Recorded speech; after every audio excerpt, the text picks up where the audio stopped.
में फाउंडेड एक ऑर्गेनाइजेशन है। काफ़ी साल से उस ऑर्गेनाइजेशन के बारे में लोग कहते थे कि वो बहुत डेंजरस ऑर्गेनाइजेशन है, एंटी नेशनल ऑर्गेनाइजेशन है। 2018 में कांग्रेस के एक मुख्यमंत्री उमन चांडी जी ने कोर्ट में कहा था इस ऑर्गेनाइजेशन के बारे में कि ये बहुत ही डेंजरस ऑर्गेनाइजेशन है और एंटी नेशनल ऑर्गेनाइजेशन है।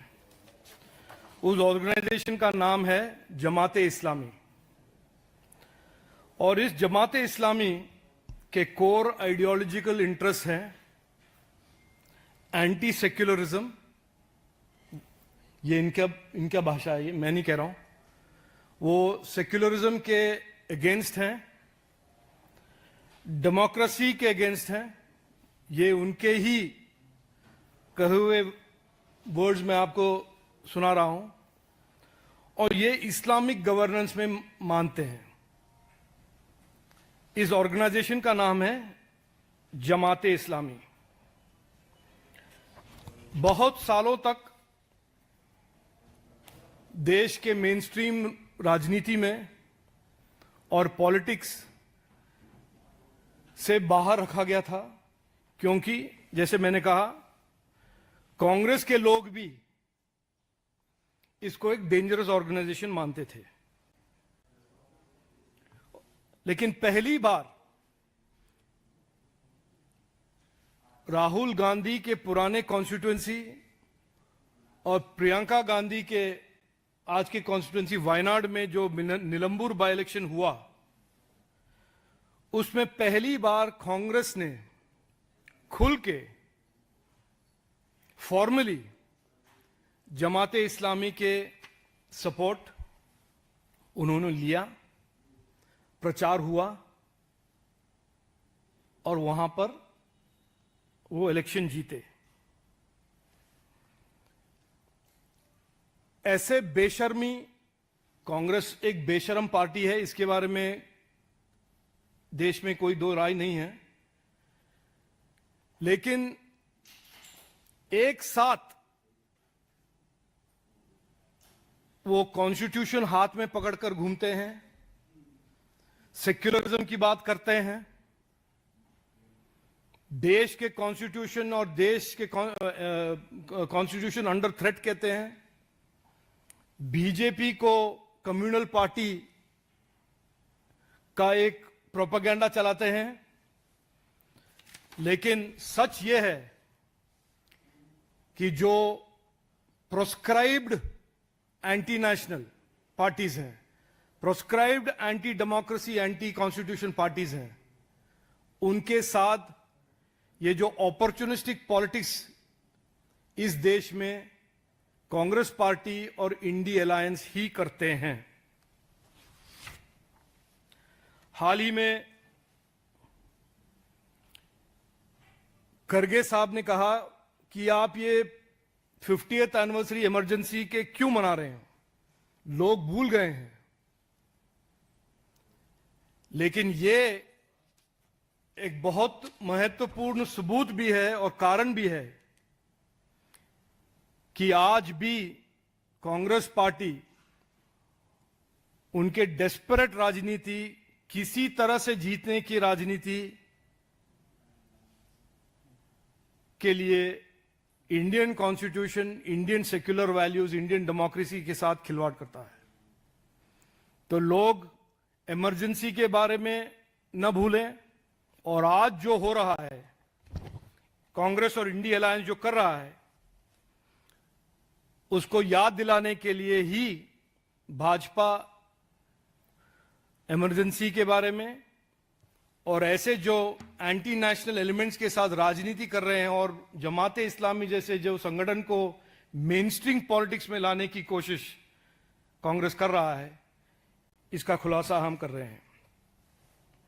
मैं आपको यह भी बता दूं कि आज तक जमात के साथ, जमाते इस्लामी के साथ जो उनके गठबंधन होते थे, उनका जो अलायंस होता था, वो सीक्रेट होता था। थोड़ा शर्म कांग्रेस में और इंडिया अलायंस के पार्टनर्स में होता था, वो खुलेआम बाहर नहीं आते थे इसके बारे में। लेकिन पहली बार वायनाड और निलंबूर के इस बाई इलेक्शन में कांग्रेस ने इनके दबाव के कारण, जमात के दबाव के कारण ओपनली इस अलायंस के बारे में अनाउंस किया है। जमात इस्लामी के हेड जो हैं, अलग अलग पॉलिटिकल पार्टीज के हेड होते हैं, जनरल सेक्रेटरी होते हैं, प्रेसिडेंट होते हैं, लेकिन जमात इस्लामी के हेड का टाइटल का नाम है अमीर। अमीर जमात इस्लाम के अमीर जो हैं उनका नाम है मुजीब रहमान। और उन्होंने एक स्टेटमेंट हाल ही में डाला है कि देश में कोई भी ऐसा पार्टी नहीं है जिन्होंने जमात का मदद नहीं लिया हो, और केवल एक ही पार्टी है जो जमात के साथ या जमात का उन्होंने मदद नहीं लिया है, वो है भाजपा, भारतीय जनता पार्टी। इन्होंने कहा ये, यानी कि लेफ्ट हो या आरजेडी हो या जो भी ये नमाजवादी पार्टीज हों, सभी ने जमात और इसी तरह के ऑर्गेनाइजेशन का सहारा लेकर वो अपना राजनीति करते हैं। कांग्रेस पार्टी, मैं क्लियरली कहना चाहता हूं, इतने साल लोगों को भड़काकर, लोगों को बेवकूफ बनाकर उनकी राजनीति उन्होंने चलाया है। आज बाकी सब लोग, बाकी सब कम्युनिटीज जाग चुके हैं और उनका एकमात्र स्ट्रैटेजी है कि मुस्लिम कम्युनिटी के साथ तुष्टीकरण की राजनीति करें, उनको बेवकूफ बनाएं, उनको डराएं। और आप बिहार में देखिए या उत्तर प्रदेश में देखिए, बिहार में इमारत शरिया के साथ, केरल, कर्नाटक, तमिलनाडु, तेलंगाना, आंध्र प्रदेश में जमात इस्लामी के साथ, कर्नाटक में जमात ही नहीं, जमात के साथ एसडीपीआई, पीएफआई के साथ उनका राजनीति चल रहा है। और पहले भी इस तुष्टीकरण की राजनीति के सबूत हम देख चुके हैं। 26/11 में जो टेररिस्ट अटैक हुआ था, उन्होंने कहा नहीं ये पाकिस्तानी टेररिस्ट नहीं है, ये आरएसएस है। बाटला हाउस में जब टेररिस्ट अटैक हुआ, सोनिया गांधी एक खटाखट से डिफेंड करने के लिए और जस्टिफाई करने के लिए निकली। पुलवामा में जो टेररिस्ट अटैक हुआ, उन्हें कहा नहीं बीजेपी ने करवाया है। पहलगाम में जब टेररिस्ट अटैक हुआ, रॉबर्ट वाड्रा ने कहा कि ये इसका जस्टिफिकेशन 370 का रिपील। तो हर बार कांग्रेस की भाषा जो है, मैं आपको एक और उदाहरण देता हूं। जब हमास के लीडर्स हमारे केरल में बच्चों को रेडिकलाइज करने के लिए उन्होंने एक वीडियो कॉन्फ्रेंस में एक प्रोग्राम किया, और जब हमने, भाजपा ने उसको अपोज करने की कोशिश की, तो कांग्रेस के एक एमपी राजमोहन उनिता ने कहा कि टेररिस्ट आर फ्रीडम फाइटर्स। और यही भाषा सालों से पाकिस्तान ने पाकिस्तानी टेररिज्म को जस्टिफाई करने के लिए यूज किया है। तो कांग्रेस का जो हाल है अभी, और इंडिया अलायंस का जो हाल है, उत्तर प्रदेश में हो या बिहार में हो और या केरल में, और केरल में तो राहुल गांधी और प्रियंका गांधी के कॉन्स्टिट्यूएंसी में ये हो रहा है। मैं मेरे फुल रिस्पॉन्सिबिलिटी के साथ कहना चाहता हूं कि ये एक बेशर्मी की राजनीति का एक हद है। ये उनके पास एक हाथ में कॉन्स्टिट्यूशन, मुंह में सेक्युलरिज्म, लेकिन राजनीति करते हैं जमात इस्लामी के साथ। यह है सच, सच्चाई यह है। और लोग जानना इस बहुत जरूरी है कि कांग्रेस की सच्ची राजनीति क्या है। इस बेशर्म राजनीति के पीछे उनके तुष्टीकरण और उनका डेस्परेशन है क्योंकि विकास के बारे में या किसी और लोगों के मुद्दों के बारे में उनके पास कुछ कहने के लिए नहीं है। आप देख रहे हैं कि कर्नाटक में क्या हालत कर दिया है उन्होंने, तेलंगाना में क्या हालत कर दिया है इकोनॉमी का, और हिमाचल प्रदेश में क्या कर दिया है इकोनॉमी का। विकास के बारे में उनके पास कुछ नहीं है कहने के लिए, गवर्नेंस के बारे में कुछ नहीं है कहने के लिए, बस करप्शन और अपीजमेंट। बस यही कहना था, आपके सामने मैंने रखा, और कोई प्रश्न हो तो मैं लूंगा। Thank you. जय हिंद। हाँ जी।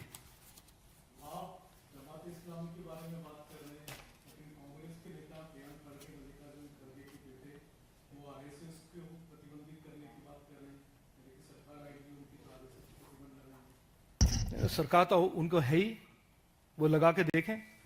ये देखो, ये देखिए, ये बहुत स्पष्ट है कि कांग्रेस पार्टी का रिमोट कंट्रोल कहां पर है। ये लोग, इसमें कोई डाउट नहीं होना चाहिए। मैंने कहा निलंबूर और वायनाड के इलेक्शन के बारे में बाद कि ये कोई कांग्रेस की जीत नहीं था, ये जमाते इस्लामी का जीत था। और ये जो हो रहा है बहुत ही डेंजरस ट्रेंड है कि ऐसे anti national, anti secular, anti constitution forces को कांग्रेस मेन स्ट्रीम पॉलिटिक्स में लेकर कांग्रेस पार्टी का जो रिमोट कंट्रोल उनके हाथ में दे रहे हैं।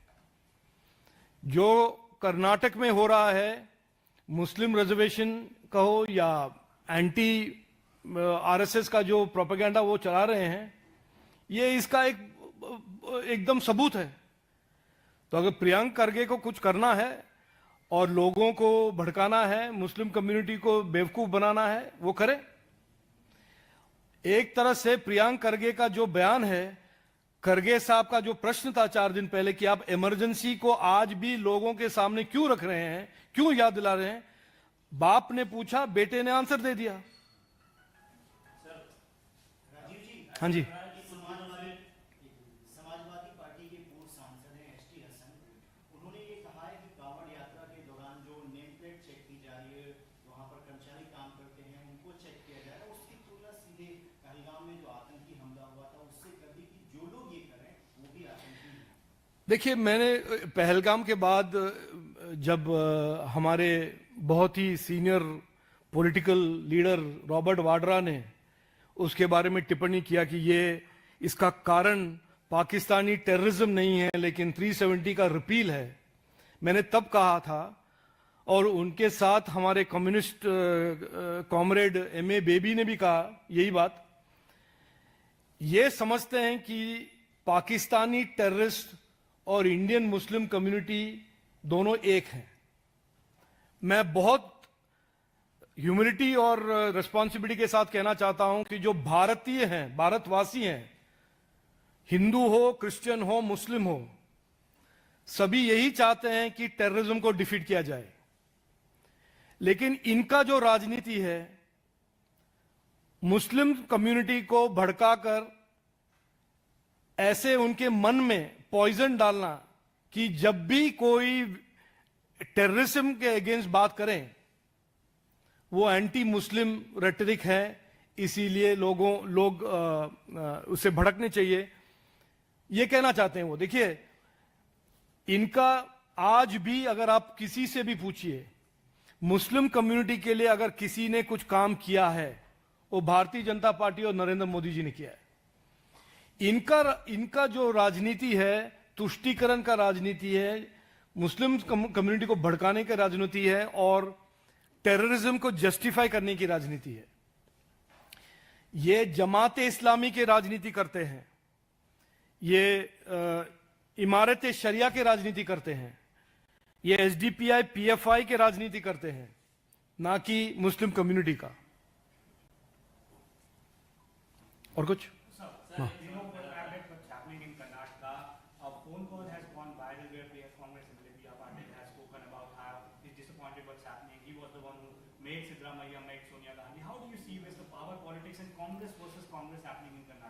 No, this is exactly the point I am making, Mohit, that Congress party today is reduced to a party. Look, since 1941, Jamaat-e-Islami existed in this country. But why has Jamaat-e-Islami suddenly in the last 15 years risen to prominence in national politics? Why is Jamaat-e-Islami today dictating what Congress's politics is about?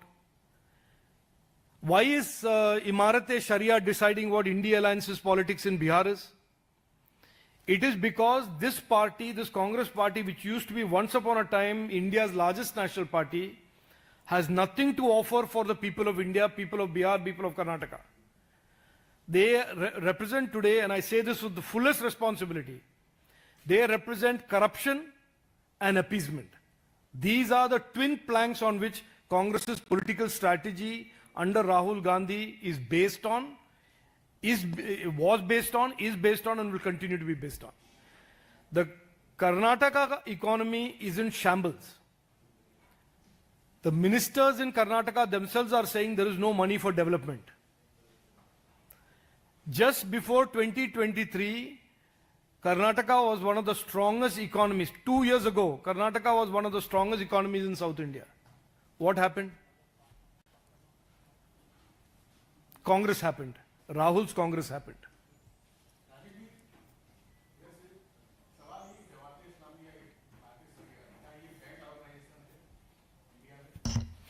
देखिए, ये band organisation, हम एक organisation को ban करते हैं तो ये दूसरे रूप में आते हैं.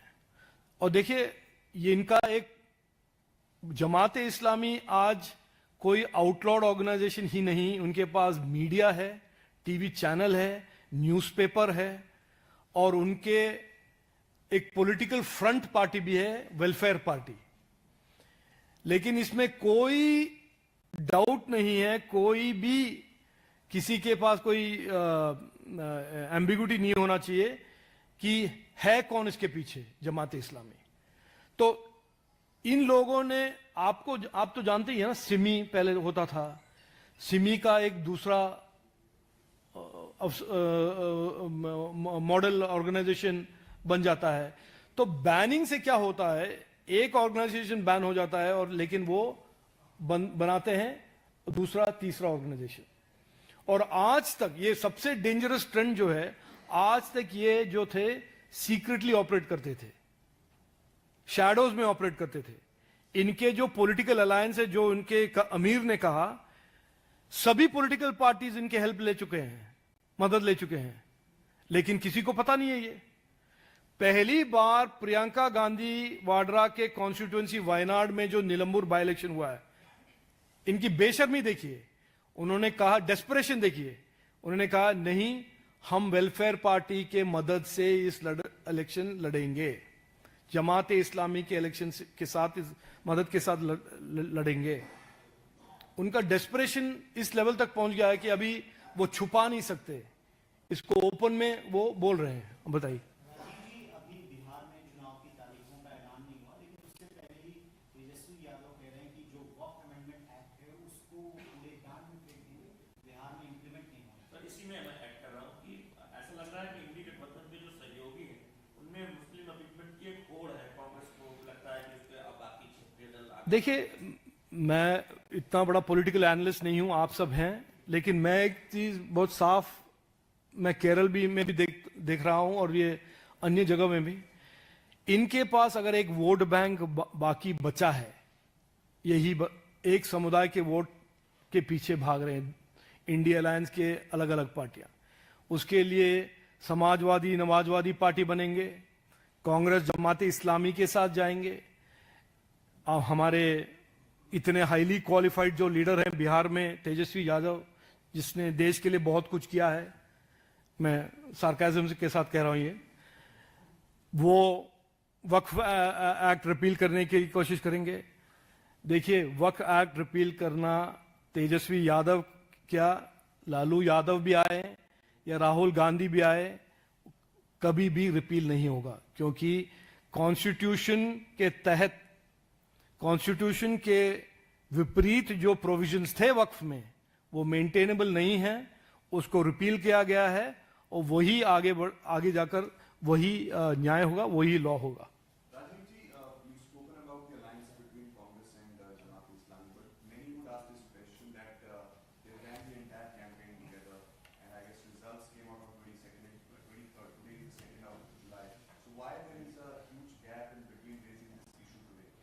No, it is not an issue for an election alone. Please understand, this is not an issue about Nilambur or Priyanka Gandhi Vadra. This is about who and what is the Congress party. That this desperation, this shameless politics of the Congress party should be known not just to the people of Nilambur, not just to the people of Wayanad who elected Priyanka Gandhi Vadra and Rahul Gandhi Vadra, Rahul Gandhi. They should be known to every Indian who values Indian democracy, wants India to become a Vikasit Bharat. You think Jamaat-e-Islami wants a Vikasit Bharat? No. Does Imarat-e-Sharia want a Vikasit Bharat? No. Who wants a Vikasit Bharat? हाँ, यहाँ के जो 140 crore minus sum बेवकूफ वो चाहते हैं ना विकसित भारत, एक सुरक्षित भारत. तो ये एक मुद्दा कोई लोकल बाय इलेक्शन का मुद्दा नहीं है. ये मुद्दा है देशवासियों के फ्यूचर और विकसित भारत के फ्यूचर के बारे में सभी को जानने वाली एक बात है कि कांग्रेस की राजनीति किस हद तक गिरा है और उनका बेशर्मी और उनका जो डेस्परेशन है किसी भी डायरेक्शन पे उसको ले जा सकता है. पाकिस्तान जो वर्ड्स यूज करते हैं टेररिज्म के अगेंस्ट, वही वर्ड्स कांग्रेस पार्टी के लीडर्स यूज करते हैं. मैं कोई कांग्रेस पार्टी पाकिस्तानी पार्टी है नहीं कह रहा हूं, लेकिन उनका जो नियत है, वो जो कर रहे हैं, इसके बारे में हर देशवासी वो जाने, पहचाने और आने वाले जो भी इलेक्शंस हो उसमें ठीक तरह से उनको एक रिप्लाई दे. थैंक यू जी. हाँ പറയൂ.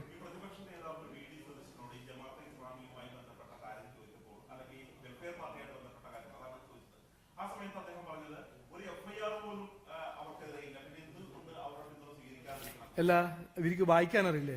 ഇംഗ്ലീഷും ഹിന്ദിയും വായിക്കാറില്ലേ? അവരുടെ ഐഡിയോളജി അല്ലേ അത്? അവരുടെ അഗേൻസ്റ്റ് FIR ഇടുന്ന ആവശ്യമുണ്ടോ? ഇതെന്താ നിങ്ങൾ ചോദിക്കുന്നത്? ഇത് ഞങ്ങളെ വിഡ്ഢിയാക്കാൻ നോക്കുകയാണോ? അല്ല, VD സതീശൻ എന്നും പറയട്ടെ, ഇതല്ല സത്യം. ജമാഅത്തെ ഇസ്ലാമി പറയുന്നു ഞങ്ങൾ ശരിയ ലോ കൊണ്ടുവരാൻ ആഗ്രഹിക്കുന്ന പാർട്ടിയാണ്, ഞങ്ങൾ ആന്റി സെക്യുലർ പാർട്ടിയാണ്, ഞങ്ങൾ ആന്റി ഡെമോക്രസി പാർട്ടിയാണ്.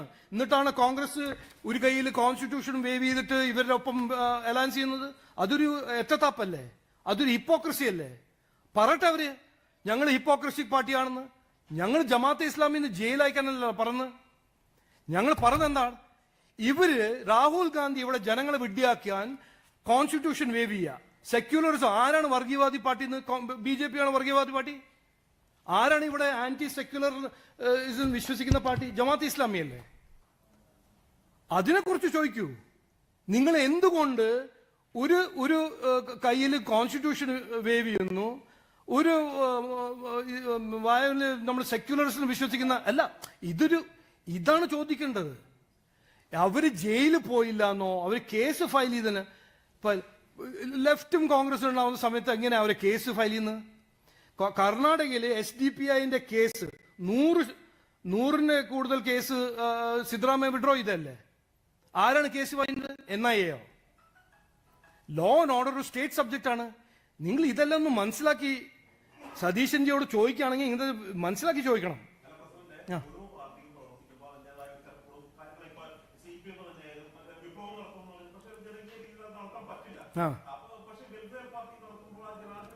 അത് നിങ്ങൾ ന്യായീകരിക്കുകയാണെങ്കിൽ നോക്കൂ, ഇങ്ങനെ ന്യായീകരിക്കാൻ ആൾക്കാരുണ്ടെന്ന് എനിക്കറിയാം. അതിൽ ഞാൻ അതിന് വിമർശിക്കാൻ പോകുന്നില്ല, തർക്കിക്കാൻ പോകുന്നില്ല.